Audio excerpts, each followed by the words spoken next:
کریم اما بعد فاعوذ باللہ من الشیطان الرجیم بسم اللہ الرحمن الرحیم سيقول السفهاء من الناس ما ولاهم عن قبلتهم التي كانوا عليها قل لله المشرق والمغرب يهدي من يشاء إلى صراط مستقيم صدق اللہ العظیم۔ دوسرا سپارہ جو ہم نے رات پڑھا ہے اس کے اندر اللہ تعالیٰ نے کیا بیان فرمایا، مختصراً آپ کے سامنے رکھنا چاہوں گا۔ دیکھیے، اللہ تعالیٰ کا کروڑوں مرتبہ شکر ادا کرنا چاہیے کہ اللہ تعالیٰ نے ہمیں یہ توفیق عطا فرمائی۔ کہتے ہیں کہ ایک آیت سیکھیں تو 100 نوافل کا ثواب ملتا ہے، ایک مسئلہ سیکھیں تو 1000 نوافل کا ثواب ملتا ہے۔ تو یہ جو ہم بیان کرتے ہیں یہ مسائل ہوتے ہیں۔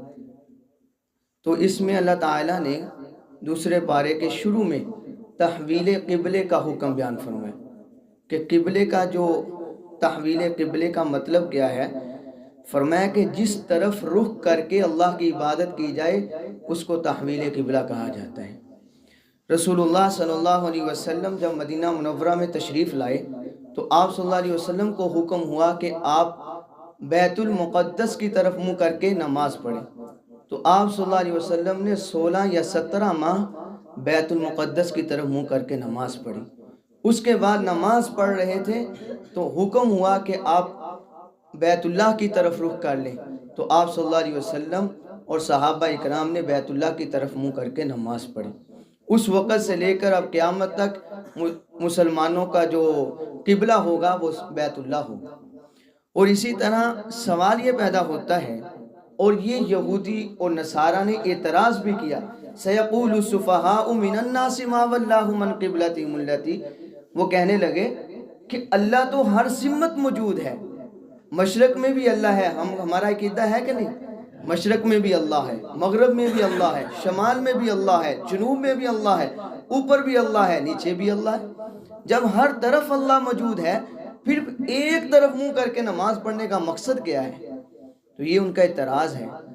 تو اس اعتراض کو ختم کرنے کے لیے علماء مفسرین کرام نے لکھا کہ بھائی اللہ تعالیٰ کا مقصد یہ نہیں ہے کہ آپ بیت اللہ کی طرف منہ کر کے نماز پڑھیں یا بیت المقدس کی طرف منہ کر کے نماز پڑھیں، بلکہ مقصد یہ ہے، حکمت یہ ہے کہ پوری امت جو ہے وہ ایک رخ کر کے نماز پڑھے۔ اور یہاں پر مقصد یہ ہے کہ اللہ کے حکم کو لوگ پورا کرتے ہیں یا نہیں، اصل مقصد یہ ہے کہ اللہ جو حکم کر دے اس کو پورا کرنا، یہ ہمارا ایک مشن ہونا چاہیے اور یہی ہمارا مقصد ہے۔ عبادت اسی چیز کا نام ہے کہ جو اللہ کہہ دے اسی پر ڈٹ جاؤ۔ اب یہ تو نہیں کوئی کہے میں مغرب کی طرف نماز پڑھوں گا، کوئی کہے میں مشرق کی طرف، نہیں، جس طرف اللہ کا حکم ہے اسی طرف نماز پڑھی جائے گی۔ اور آگے فرمایا کہ بنی اسرائیل میں محتاط اندازے کے ساتھ فرمایا کہ 70,000 انبیاء علیہ السلام تشریف لائے، لیکن انہوں نے جب ناشکری کی، انہوں نے ہٹ دھرمی دکھائی، تو اللہ تعالیٰ نے نبوت اور امامت وہ حضرت اسماعیل علیہ السلام کی طرف منتقل فرما دی، پھر رسول اللہ صلی اللہ علیہ وسلم تک آئی۔ اور اسی طرح اس میں یہ بھی لکھا کہ اللہ تعالیٰ کا اس امت پر بہت بڑا خاص کرم اور لطف ہے کہ اللہ تعالیٰ نے نبی دیا، امام الانبیاء، کتاب دی، قرآن مجید، افضل الکتاب اور محفوظ کتاب، اور فرمایا کہ جس ماہ میں اتارا گیا وہ مہینہ کون سا تھا؟ رمضان المبارک کا مہینہ۔ اور اسی طرح فرمایا جس رات میں اتارا گیا وہ رات بھی اعلیٰ لیلۃ القدر، اور جس امت پر اتارا گیا وہ امت تمام امتوں کی سردار۔ کل قیامت کا دن ہوگا، یہی امت کھڑی ہو کر انبیاء علیہ السلام کی گواہی دے گی۔ جب دوسرے کافر انکار کریں گے کہ انبیاء نے ہمیں کوئی دین نہیں سکھایا، تو یہ امت کھڑی ہو کر کہے گی یا اللہ آپ صلی اللہ علیہ وسلم پر جو وحی آئی، آپ صلی اللہ علیہ وسلم نے وحی کے ذریعے ہم تک یہ بات پہنچائی کہ پہلے انبیاء نے لوگوں کو دین کی دعوت دی ہے، لوگوں کو اسلام کا طریقہ سکھایا ہے، اور یہی امت ہوگی جب کل انبیاء علیہ السلام پر گواہ ہوگی۔ اور آگے جو فرمایا کہ بیت اللہ، ابراہیم علیہ السلام نے بیت اللہ کی تعمیر کرتے ہوئے 2 دعائیں مانگی، اس پارے کے اندر 2 دعائیں۔ ایک یہ کہ یا اللہ مجھے وہ امت دے دے، میری نسل میں سے وہ امت دے دے جو مکمل تیری فرما بردار ہو، اور دوسری دعا مانگی یا اللہ میری امت میں سے ایک آخری رسول بھیج دے جو اللہ تعالیٰ نے حضور صلی اللہ علیہ وسلم کی صورت میں عطا فرمائے۔ اور اس کے بعد فرمایا کہ کوئی حالات آئیں، جیسے بھی حالات آئیں تو آپ نے کیا پڑھنا ہے؟ فرمایا انا للہ و انا الیہ راجعون۔ لائٹ بند ہو تو کیا پڑھنا ہے؟ انا للہ و انا راجعون۔ لائٹ آ جائے تو کیا پڑھنا ہے؟ الحمدللہ۔ چیز گم ہو جائے تو انا للہ و انا، کوئی انتقال کر جائے انا للہ و انا راجعون۔ یہ اللہ تعالیٰ نے فرمایا کہ ہم اللہ کے ہیں، وہ جس حال میں ہمیں رکھے ہم اس پر راضی ہیں۔ اس کا مطلب یہ بنتا ہے۔ اور آگے فرمایا حلال، اور یہاں سے احکامات شروع ہوتے ہیں اس پارے کے اندر کہ حلال اور حرام کی تمیز کرنی ہے۔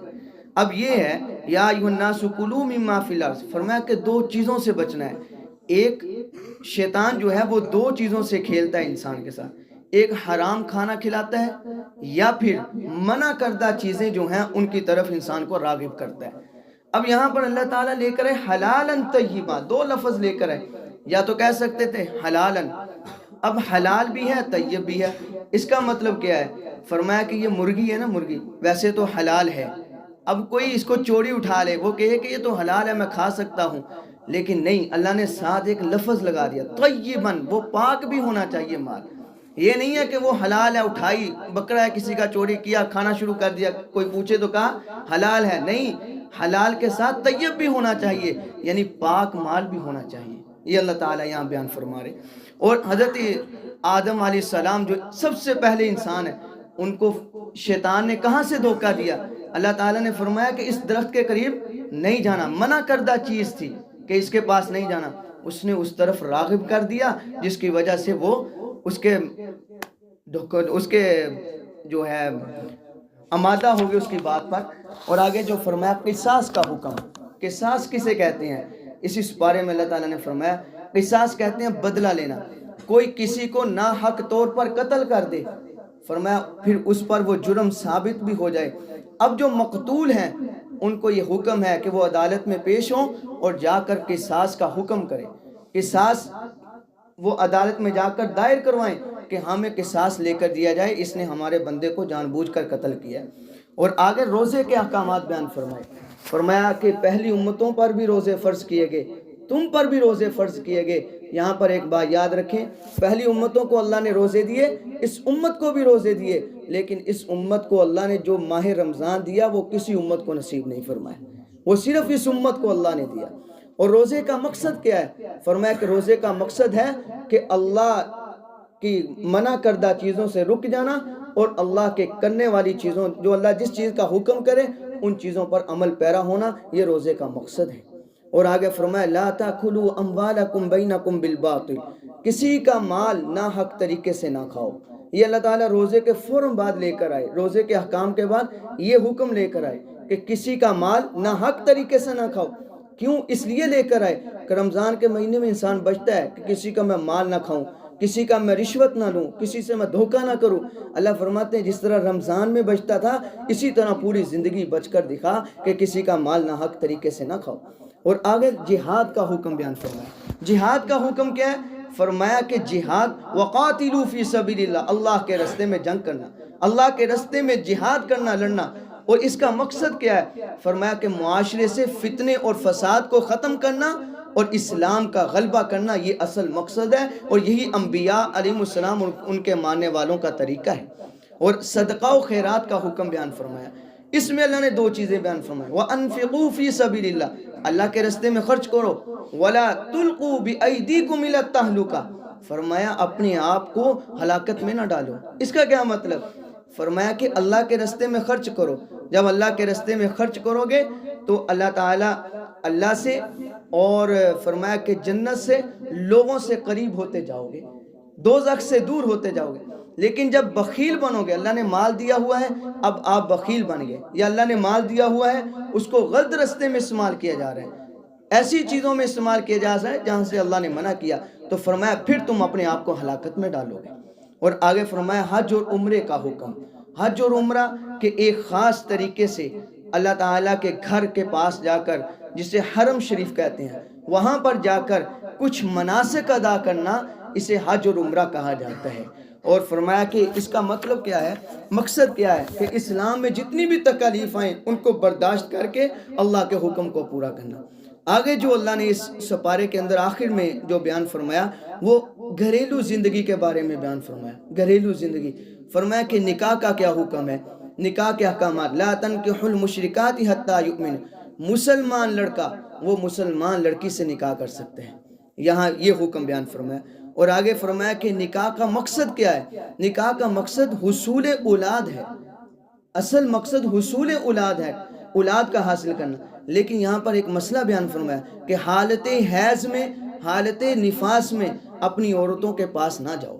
اور آگے بیان فرمایا ایلا کا حکم، ایلا کسے کہتے ہیں، فرمایا کہ آپ صلی اللہ علیہ وسلم کی بعثت سے پہلے، آپ صلی اللہ علیہ وسلم کے آنے سے پہلے زمانہ جاہلیت میں عرب لوگ جو تھے وہ اپنی عورتوں کو قسم دے کر کہتے تھے کہ میں اپنی عورت کے پاس نہیں جاؤں گا، اسے ایلا کہتے ہیں۔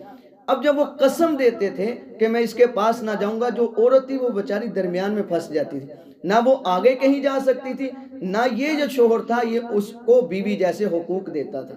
تو اللہ کے نبی صلی اللہ علیہ وسلم تشریف لائے، اللہ کے نبی صلی اللہ علیہ وسلم نے آ کر عورت کو یہ حق دیا، فرمایا کہ اگر کوئی مرد اپنی بیوی کو یہ قسم دے کہ میں تیرے پاس کبھی نہیں آؤں گا، فرمایا کہ 4 مہینے اس کے پاس ہیں، 4 مہینوں میں اس کے پاس چلا جائے تو پھر وہ کفارہ ادا کرے گا، اگر نہیں جائے گا تو اللہ کا قرآن کہتا ہے کہ پھر 4 مہینوں کے بعد اس عورت کو خود بخود طلاق ہو جائے گی۔ اور آگے جو ہے طلاق کے احکامات بیان فرمائے کہ طلاق بذات خود جو ہے یہ قابل نفرت بات ہے، اللہ کے نزدیک بھی یہ قابل نفرت ہے، لیکن اللہ تعالیٰ نے اس کو جائز قرار دیا ہے۔ کب؟ جب انسان کے گھر کے اندر بد اخلاقی ہو، بد کردارگی ہو اور اسی طرح گندگی ہو، تو فرمایا اس وقت تمہیں جائز ہے کہ اپنی بیوی کو طلاق دے دو۔ اور اسی طرح فرمایا کہ زمانہ جاہلیت میں پہلے اس کی کوئی حد نہیں تھی، لوگ 100 طلاقیں دے دیا کرتے تھے، لیکن جب دین آیا، اسلام آیا، اس نے آ کر ایک حد مقرر کی کہ 3 طلاقیں دے سکتے ہیں۔ پہلی طلاق دو گے تو اس کو طلاق رجی کہا جاتا ہے، دوسری دو گے تو طلاق بائن کہا جاتا ہے، تیسری دو گے اس کو طلاق مغلظہ کہا جاتا ہے۔ اور آگے فرمایا کہ عدت کے احکامات، اسی سپارے میں اللہ نے عدت کے احکامات بیان فرمائے۔ عدت کسے کہتے ہیں؟ فرمایا کہ عدت 3 قسم کی ہوتی ہے، اس کے 3 حکم ہیں۔ ایک عدت مطلقہ ہے کہ جس کو طلاق دی جائے، اب اس کی 2 صورتیں ہیں، وہ حاملہ ہے یا حاملہ نہیں ہے۔ اگر وہ عورت حاملہ ہے فرمایا اس کا وضع حمل اس کی عدت ہوگا، اگر وہ غیر حاملہ ہے اس کے 3 حیض اس کی عدت ہوگا، اگر کسی کا شوہر فوت ہو جائے فرمایا اس کی عدت 4 مہینے 10 دن ہو گئے۔ اور اس کے اندر اللہ نے عدت کے حکم کو بیان فرمایا۔ یہی اسی سپارے کا خلاصہ تھا۔ اللہ تعالی ہمیں عمل کرنے کی توفیق عطا فرمائے۔ تھوڑا سا وقت ہوتا ہے، اس کو قیمتی بنائیں۔ دیکھیں باہر جو وقت ہے وہ قیمتی نہیں بنتا، مسجد میں آؤ گے جتنا وقت گزارو گے وہ قیمتی بنے گا۔ اللہ تعالی ہمیں عمل کرنے کی توفیق عطا فرمائے۔ بسم اللہ الرحمن الرحیم، الحمدللہ رب العالمین، الصلاة والسلام علی سائر الانبیاء والمرسلین، اللہم ربنا آتنا فی الدنیا حسنۃ وفی الآخرۃ حسنۃ وقنا عذاب النار، اللہم تقبل منا لخدمت الدین بالاخلاص، اللہم انا نسألک الہدی والتقی والعفاف والغنی، حسبنا اللہ نعم الوکیل نعم المولا ونعم النصیر، صلی اللہ تعالی علی خیر خلقہ محمد وعلی آلہ وصحبہ اجمعین برحمتک یا ارحم